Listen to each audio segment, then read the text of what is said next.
What is quantum mechanics? How was it developed? We know that classical mechanics fails to explain the phenomena occurring at atomic level.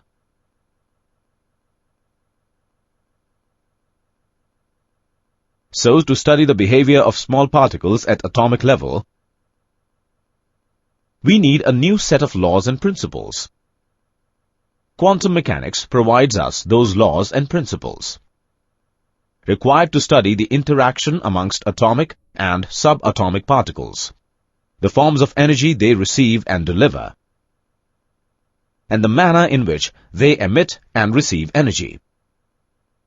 Thus, quantum mechanics is the set of laws and principles that deals with the study of behavior of small particles at atomic level.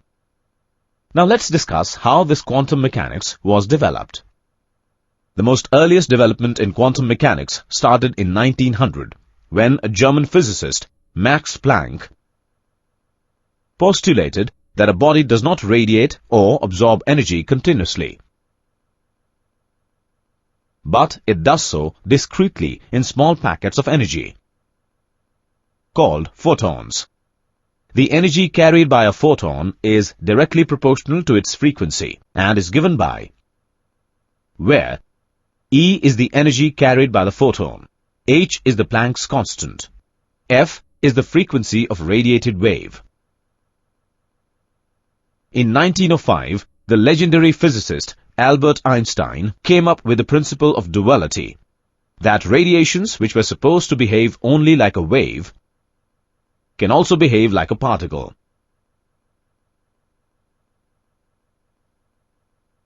In 1924, a French physicist, Louis de Broglie, in his dissertation, established a hypothesis that if radiations can behave as both wave and particle, then matter, like electrons, should also behave as both particle and wave.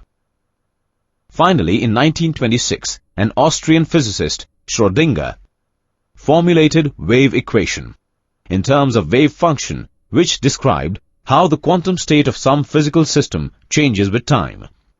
This is how quantum mechanics was developed. Related terms are